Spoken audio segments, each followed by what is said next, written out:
Selamat pagi, Assalamualaikum warahmatullahi wabarakatuh. Salam sehat bagi kita semuanya. Yang saya banggakan rekan-rekan mahasiswa semester 3 D3 Keperawatan. Hari ini kita bertemu kembali dalam materi komunikasi terapeutik sebagai lanjutan dari mata kuliah komunikasi pada sebelumnya. Rekan-rekan mahasiswa yang saya banggakan, di sini untuk pembahasan topik komunikasi terapeutik merupakan sesuatu hal yang penting bagi kita, karena komunikasi ini akan menjadi salah satu alat dalam kita menjalankan pekerjaan ketika nanti kita telah bekerja. Nah, perlu saudara-saudara ketahui bahwasanya komunikasi ini menjadi satu peranan yang penting, karena ini akan membangun suasana kita, hubungan kita dengan klien dan dengan keluarga serta dengan teman sejawat lainnya. Nah, konteks pembahasan kita hari ini kita akan berfokus kepada manfaat komunikasi terapeutik bagi pasien. Saudara-saudara sekalian, perlu kita ketahui bersama, tentunya yang menjadi pertanyaan besar kita adalah apa sih pentingnya komunikasi terapeutik? Untuk apa kita pelajari komunikasi terapeutik? Ini menjadi satu pertanyaan besar bagi kita semuanya dalam belajar. Komunikasi terapeutik merupakan suatu proses untuk menciptakan hubungan antara perawat dengan klien. Nah, di sini yang perlu kita garis bawahi, menciptakan hubungan antara perawat dengan klien dan tenaga kesehatan lain. Jadi, komunikasi terapeutik ini nantinya tidak hanya berlaku bagi pasien saja, tetapi juga dengan perawat ataupun dengan tenaga kesehatan yang lain. Nah, selanjutnya, proses menciptakan hubungan antara perawat dengan klien dan dengan tenaga kesehatan yang lain ini dilakukan dengan kita mengenal kebutuhan dari klien dan menentukan rencana tindakan serta kerjasama dalam memahami kebutuhan tersebut. Mahasiswa-mahasiswi yang pagi ini belajar dengan saya, ini adalah poin penekanan penting. Sebelum kita melakukan sesuatu tindakan, tentunya kita harus tahu apa yang dibutuhkan. Seperti halnya ini adalah dengan ketika kita mau menolong. Ya, kita harus tahu betul siapa yang mau kita tolong, pertolongan apa yang kita butuhkan. Begitu juga dengan komunikasi. Ya, apa yang perlu kita sampaikan, apa yang akan kita sampaikan, kita harus tahu dulu siapa lawan bicara kita. Ya, kemudian bagaimana kondisi lawan bicara kita, itu kita harus tahu.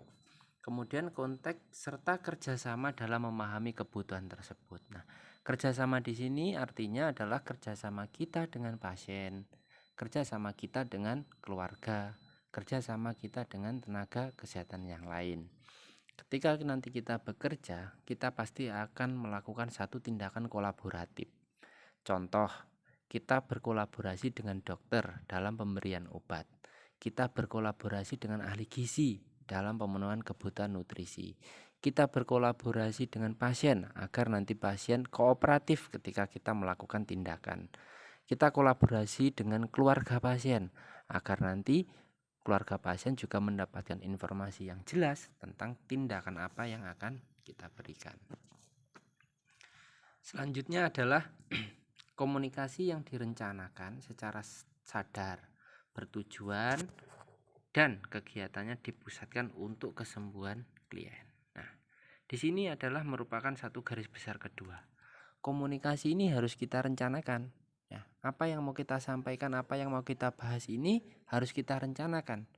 Tujuannya apa? Tujuannya yaitu dipusatkan untuk mendorong dan mempercepat kesembuhan dari pasien. Jadi bukan semata-mata asal ngomong, tidak, tapi kita juga berorientasi kepada kesembuhan pasien. Berikutnya adalah merupakan satu komunikasi yang profesional, teman-teman sekalian. Ya, profesional itu artinya ada satu proses perencanaan, ada tujuan, dan ada mekanisme bagaimana cara kita melakukan komunikasi tersebut, yang nantinya mengarah pada tujuan yaitu perubahan pasien ke kondisi yang lebih baik. Berikutnya adalah tentang komunikasi interpersonal dengan titik tolak saling memberikan perhatian dan antara perawat dengan klien. Jadi aja sampai kita itu ngomong sendiri, ya. Artinya apa yang kita sampaikan itu tidak dianggap oleh pasien. Agar ini tidak terjadi, maka kita perlu tahu siapa pasien kita, siapa lawan bicara kita, bagaimana kondisinya, apa yang dia perlukan. Nah, kalau pasien-pasien dengan kondisi yang misalkan CA mamai atau kanker payudara yang sudah stadium akhir, nah, mereka tidak memerlukan komunikasi atau tidak memerlukan nasihat yang begitu panjang. Karena itu justru akan bisa menjadi beban untuk mereka. Oleh karena itu, perencanaan yang harus kita buat ini, kita harus matang betul kepada substansi pokok yang mau kita sampaikan. Ya, jangan sampai dengan apa yang kita sampaikan itu justru membuat pasien tersinggung, pasien terbebani, sehingga mereka tidak merespon, mereka cuek, dan justru mereka tidak mendengarkan apa yang kita sampaikan. Berikutnya adalah menurut Stuart, yaitu komunikasi merupakan suatu cara untuk membina hubungan terapeutik. Maksud komunikasi itu adalah untuk mempengaruhi perilaku orang lain. Berarti keberhasilan dari intervensi keperawatan itu tergantung dari komunikasi. Ya, contoh ketika nanti kalian bekerja atau mungkin saat teman-teman praktek laboratorium saja, contoh yang paling sederhana. Di sana kita diajarkan tentang persiapan pasien. Di dalam persiapan pasien itu kita ada memperkenalkan diri perawat, menjelaskan prosedur tindakan yang akan dilakukan, menjelaskan tujuan, dan meminta persetujuan dari pasien. Di mana hal itu diatur di dalam standar praktikum seorang perawat, karena ini akan sangat berdampak kepada kepercayaan nantinya. Nah, komunikasi terapeutik ini outputnya adalah bagaimana kita bisa membangun hubungan saling percaya antara pasien dengan perawat. Berikutnya adalah pengertian komunikasi itu artinya berhubungan. Ya, kalau di sini kita bisa artikan hubungan antara perawat dengan klien yang terapeutik yang tidak bisa dicapai tanpa suatu proses komunikasi yang baik. Toko-toko moro-moro langsung disuntik, ya. Datang-datang langsung dilakukan tindakan tanpa penjelasan apapun, tidak dijelaskan tujuannya, ya. Dalam suasana seperti saat ini, kemajuan zaman seperti saat ini, ketika kita tidak menjelaskan sesuatu dengan baik dan pasien merasa dirugikan, maka hal lain yang bisa saja terjadi pada kita adalah adanya suatu ketidakpercayaan, bahkan dapat mengarah kepada suatu tuntutan karena merasa dijadikan sebagai dilakukan malpraktik, kemudian dilakukan tindakan yang tidak jelas, tidak ada prosedur penjelasan tindakan yang jelas sebelum dilakukan tindakan. Itu bisa berbuah kepada tuntutan yang dilayangkan kepada perawat. Tuntutan ini bisa saja berupa teguran atau mungkin bahkan sampai ke kasus hukum. Banyak sekali contohnya di antara kita, di tengah-tengah kita, tuntutan hukum yang dilayangkan kepada seorang perawat khususnya. Ya, karena berbagai hal, mungkin tindakan yang dilakukan perawat itu tidak didahului dengan satu penjelasan yang baik. Berikutnya adalah tujuan dari komunikasi terapeutik ini sebetulnya diarahkan pada pertumbuhan klien, atau di sini juga bisa diartikan diarahkan kepada kesembuhan klien. Yang pertama, kita bisa mendorong pasien itu untuk merealisasikan dirinya, ya, untuk mengenali kondisinya, menyadari bahwa pasien itu saat ini sedang sakit, dia membutuhkan pertolongan untuk bisa dapat segera sembuh dan pulih kembali. Penerimaan diri dan rasa hormat terhadap dirinya sendiri ini satu dasar yang penting, sehingga nanti pasien itu bisa dengan sadar kooperatif untuk menjalankan semua arahan dan intervensi yang kita berikan, baik itu intervensi keperawatan ataupun tindakan-tindakan yang lain yang merupakan satu hasil kolaborasi antara perawat dengan tenaga kesehatan yang lain. Kemudian identitas diri yang jelas dan rasa integritas diri yang tinggi. Nah, identitas diri yang jelas di sini artinya adalah pasien menyadari penuh bahwasanya dia saat ini dalam kondisi yang sakit dan memerlukan pertolongan, sehingga ketika pasien itu dapat mengenali kondisi dirinya dengan baik, maka kemungkinan terbesar adalah pasien akan menerima dengan baik pula apa yang menjadi arahan, anjuran, dan rencana yang telah kita tetapkan. Integritas diri yang tinggi ini bisa diartikan sebagai motivasi untuk sembuh, ya. Ketika dia percaya terhadap tindakan yang diberikan, maka dia juga akan percaya bahwa dia akan segera sembuh. Kemudian berikutnya adalah kemampuan untuk membina hubungan interpersonal. Hubungan interpersonal itu artinya adalah hubungan saling percaya antara pasien dengan perawat, perawat dengan keluarga, dan dengan tenaga kesehatan yang lain.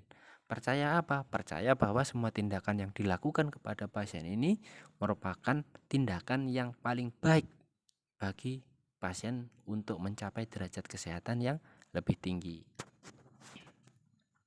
Berikutnya adalah peningkatan fungsi dan kemampuan. Nah, setelah semua rencana itu dibuat, intervensi dilakukan, maka output dari semuanya adalah peningkatan fungsi dan kemampuan dari fisik pasien, mental pasien, sehingga pasien dapat pulih dan sehat seperti sedia kala.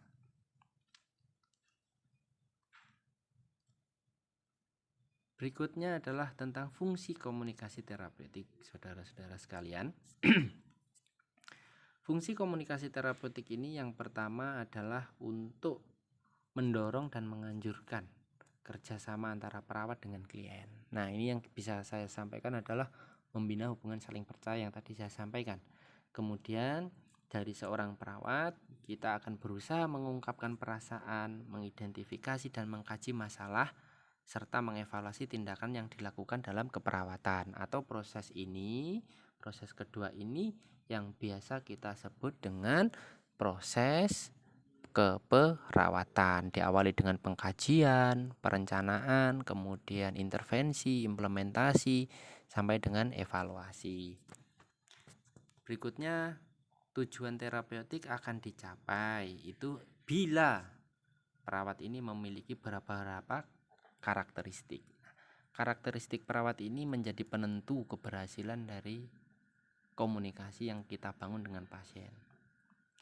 Yang pertama adalah kesadaran diri terhadap nilai yang dianutnya, yang dianut oleh perawat. Kesadaran diri sebagai apa? Kesadaran diri sebagai seorang perawat yang mana dia memiliki tugas mulia untuk membantu kesembuhan dari pasien. Kemudian yang kedua adalah kemampuan dari seorang perawat untuk menganalisa perasaannya sendiri. Jadi di sini seorang perawat harus tegas posisinya, yaitu sebagai pemberi asuhan keperawatan. Katakanlah pasien itu merespon dengan bersedih, terbawa perasaan, kita tidak boleh ikut dan larut dalam perasaan pasien. Kalau semuanya larut, siapa yang akan menolong? Nah, itu adalah secara mudahnya. Berikutnya adalah perawat harus mampu menjadi model. Contoh, misalkan kita menganjurkan Bapak harus makan yang sehat, makan sayur dan seterusnya. Kemudian Bapak setiap pagi harus rajin olahraga, misalkan itu ya. Contoh-contohnya seperti itu. Maka selain kita menganjurkan itu, kita juga dituntut untuk mampu memberikan contoh, sehingga kita bukan hanya bicara, tapi kita juga dapat memberikan contoh bagi pasien. Kemudian altruistik. Altruistik ini artinya adalah pasien perawat itu tidak lagi mementingkan dirinya sendiri, tapi kita memiliki sifat dan sikap untuk mementingkan kesembuhan dari pasien. Berikutnya rasa tanggung jawab dan etik moral ini telah diatur dalam kode etik keperawatan, yang mana semua perawat sudah disumpah dan diangkat janjinya untuk tidak membeda-bedakan golongan, untuk memberikan pelayanan terbaik, untuk tidak melakukan diskriminasi. Semuanya diatur dalam sumpah etik perawat. Berikutnya adalah perbedaan hubungan sosial dan hubungan intim terapeutik. Ini dalam komponen tabel, mudah untuk kita pelajari ya.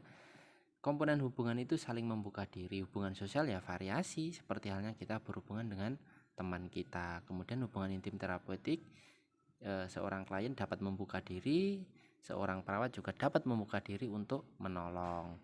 Kemudian fokus percakapan untuk komponen hubungan tidak dikenal oleh partisipasi ya.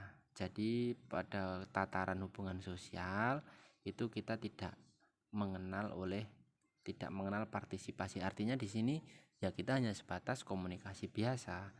Nah, kalau hubungan intim terapeutik itu dikenal oleh perawat dan oleh pasien. Sehingga di sini di dalam tindakan keperawatan ada salah satu bagian yaitu memperkenalkan diri perawat. Kemudian hubungan pengalaman dan topik pembicaraan kalau untuk hubungan sosial itu tidak selalu menggunakan pengetahuan. Tapi kalau dalam hubungan intim terapeutik, seorang perawat harus mampu mengaitkan keilmuannya dengan tindakan yang akan diberikan kepada pasien. Kemudian untuk topiknya kalau hubungan sosial ya ada topik sosial, umum, bisnis, tidak pribadi dan lain sebagainya. Kalau hubungan intim terapeutik kita sifatnya adalah pribadi, kemudian berhubungan dengan perawat dan pasien. Andai saja kita tahu kondisi dari pasien, ya kondisi apapun pada pasien itu sifatnya adalah rahasia, kita tidak boleh menyampaikan kepada siapapun. Bahkan menyampaikan kepada keluarga pun itu juga harus atas persetujuan dari pasien. Ya, jadi contoh kita menemukan hasil pemeriksaan darah, ditemukan pasien ini positif HIV ya. Siapa orang pertama yang paling berhak tahu? Yang paling berhak tahu adalah pasien itu sendiri. Misalkan pasien mengatakan tidak boleh ada orang lain yang tahu, maka kita tidak boleh menyampaikan kepada siapapun, sekalipun itu keluarganya. Orientasi waktu yaitu masa lalu dan masa yang akan datang kalau sosial. Tapi kalau kita berhubungan konteksnya adalah perawat dengan pasien, maka yang kita bicarakan adalah saat ini, saat kita memberikan tindakan keperawatan. Kemudian untuk pengakuan perusakan tidak ada. Nah, kemudian kalau untuk hubungan intim ini harus didorong ya. Makanya kita gali, kita lakukan pengkajian.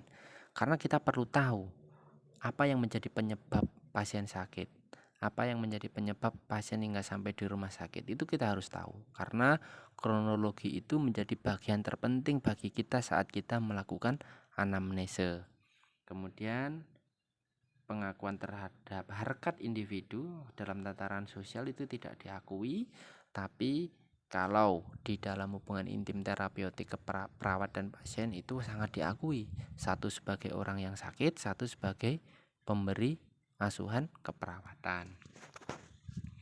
Berikutnya adalah fase hubungan perawat dengan klien. Ya, ada 4 fase. Yang pertama prainteraksi, kemudian perkenalan, selanjutnya adalah fase kerja, dan terakhir adalah terminasi. Apa fase-fase tersebut definisinya? Sekarang kita ke prainteraksi. Prainteraksi di sini artinya adalah apa yang harus kita lakukan sebelum kita mulai komunikasi itu. Yang pertama kita harus mampu mengeksplor, ya, kemudian fantasi dan ketakutan diri. Nah, ini tercermin dalam apa? Ini tercermin dalam pengkajian yang kita lakukan. Di dalam format pengkajian kita mengkaji semua kebiasaan pasien, semua keluhan pasien. Ya. Tujuannya adalah untuk mengeksplorasi data-data ini kita sebut dengan data subjektif. Ya, data subjektif itu adalah data yang kita dapatkan dari pasien secara langsung ataupun dari keluarga, hasil pengamatan langsung. Kemudian berikutnya adalah analisa. Andai kata kita menemukan data, maka kita harus mampu menganalisa. Ya, seperti apa misalkan pasien merasa takut, merasa cemas, seberapa tingkat cemasnya, seberapa tingkat takutnya, itu kita harus tahu. Kemudian kita harus mampu mendapatkan data klien jika mungkin. Ya, ada data-data yang sifatnya private dan itu sifatnya hanya mendukung. Pasien tidak ingin digali ya tuliskan tidak terkaji atas permintaan dari pasien. Kita tidak bisa memaksa pasien. Kemudian kita merencanakan pertemuan pertama. Apa yang akan pertama nanti kita bahas itu harus kita buat perencanaan. Apa targetnya harus kita buat perencanaan. Setelah kita di tahapan prainteraksi, selanjutnya adalah kita memperkenalkan atau interaksi. Tentukan alasan kenapa pasien itu kok bisa sampai di rumah sakit, kenapa dia perlu pertolongan, kita harus tahu. Bila rasa percaya, penerimaan dan komunikasi ini terbuka, maka ini menjadi pintu awal untuk kita bisa masuk ke dalam kondisi pasien saat ini. Kita bisa memerankan diri di sana sebagai caregiver, kita pemberi pelayanan, kita sebagai edukator, kita yang melakukan pendidikan kesehatan, kita sebagai advokator, kita juga bisa memainkan peran sebagai sosok yang dapat melindungi semua privasi pasien dan melindungi pasien. Selanjutnya eksplorasi pikiran. Eksplorasi pikiran di sini kita harus menggali bagaimana persepsi pasien dalam kondisi sakitnya, bagaimana tingkat kepercayaan pasien terhadap fasilitas pelayanan kesehatan, bagaimana kepercayaan pasien terhadap perawat, itu harus kita eksplor, harus kita gali betul. Kemudian identifikasi sasaran pasien, ya ini yang paling penting. Ya, pasien kita itu seperti apa, kemudian apa yang diinginkan pasien, itu harus mampu kita jawab, kita eksplorasi, kita intervensi, dan kita berikan jawaban dengan pasien dapat sembuh. Itu adalah bukti nyata.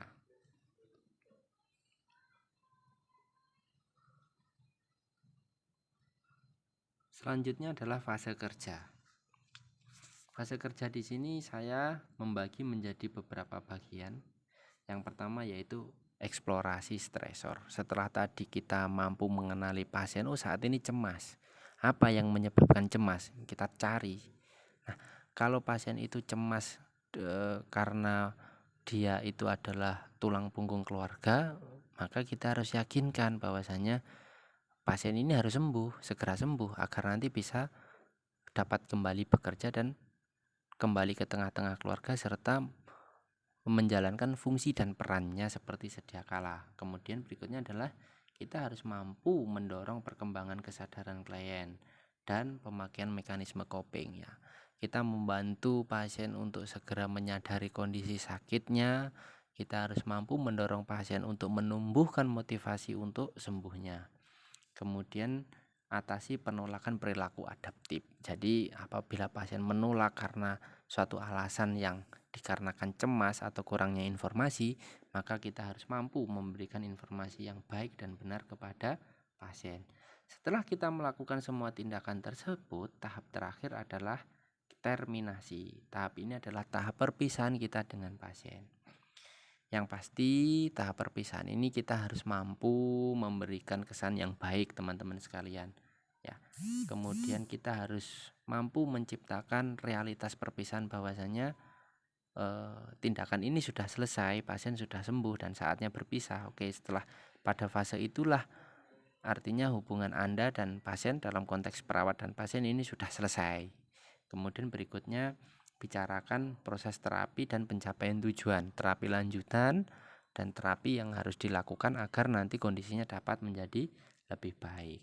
Kemudian lihat pada saat Anda berpisah tersebut apakah ada rasa penolakan, kemudian perasaan sedih atau merasa kehilangan atau yang lainnya. Itu kita harus mampu mengeksplorasi. Tujuannya apa?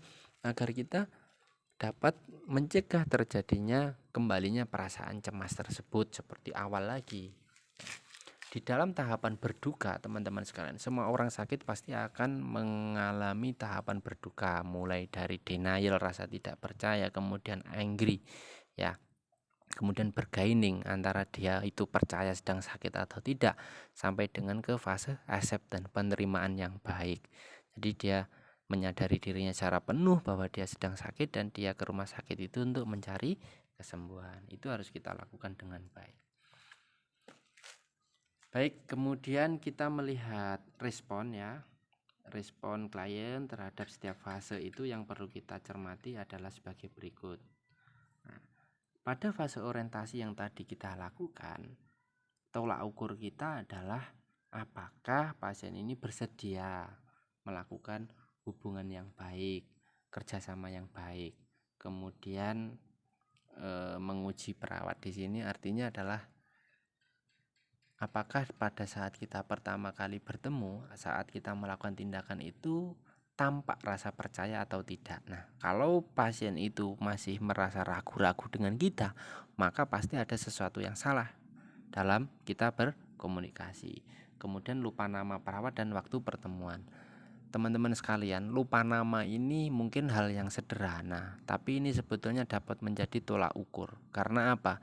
Ketika seseorang itu dapat mengenal nama dengan baik, artinya ada pesan yang tersampaikan, ada feel, ada perasaan yang tersampaikan.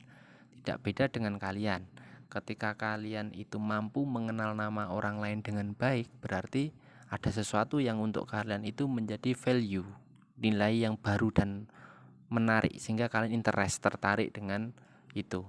Kalau seseorang itu tidak bisa menghafal nama, berarti ya biasa-biasa aja, tidak ada yang spesial. Sedangkan di sini komunikasi terapeutik itu adalah bagaimana kita membangun hubungan yang spesial. Konteksnya perawat dengan pasien, orang yang membutuhkan pelayanan dan pemberi pelayanan. Kemudian apakah pasien itu betul-betul ingin dibantu, artinya dia menyadari kondisinya, atau hanya ingin menguji? Ada pasien-pasien itu yang menguji kita sebagai seorang perawat, sampai sebatas mana pengetahuan kita, sampai sebatas mana kemampuan kita untuk membangun hubungan. Berikutnya adalah kita ke fase kerja. Nah, di fase kerja ini tolak ukurnya adalah apakah pasien itu mau menerima perawat, kemudian apakah pasien itu kooperatif dengan waktu yang kontrak yang kita buat, apakah pasien itu mau terbuka, dan kita lihat bagaimana tanggapan terhadap interaksi kita antara perawat dengan pasien. Kemudian apakah pasien itu mau berdiskusi atau tidak, atau dia justru defensif, tertutup. Nah, itu adalah menjadi ukuran-ukuran pada saat kita melakukan tindakan keperawatan. Fase terminasi di sini mungkin pasien merasa kehilangan ketika harus berpisah dengan kita, atau menolak makna hubungan, artinya ya wis, setelah sembuh ya wis aku pulang, tidak ada ucapan terima kasih, tidak ada apa. Kemudian mengungkapkan rasa marah, bermusuhan. Kalau mengungkapkan rasa marah, bermusuhan, berarti kita dianggap tidak baik selama melayani mereka. Kemudian mengubah sikap kepada perawat, ya menjadi benci atau merasa tidak dilayani dengan baik, atau mungkin pasien punya perasaan merasa ditolak, ya tidak dilayani dengan baik tadi. Atau mungkin yang paling baik ini adalah menerima perpisahan, menyadari bahwasanya seorang perawat itu telah melaksanakan tugas dengan baik sehingga pasien bisa sembuh dan pulang. Baik, mungkin itu yang dapat saya sampaikan untuk pertemuan kali ini. Pesan saya untuk semuanya, selalu jaga kesehatan, semangat belajar, dan yakinlah apa yang kita pelajari dengan sungguh-sungguh pasti akan memberikan yang terbaik untuk kita. Terima kasih, saya akhiri. Assalamualaikum warahmatullahi wabarakatuh. Salam sehat.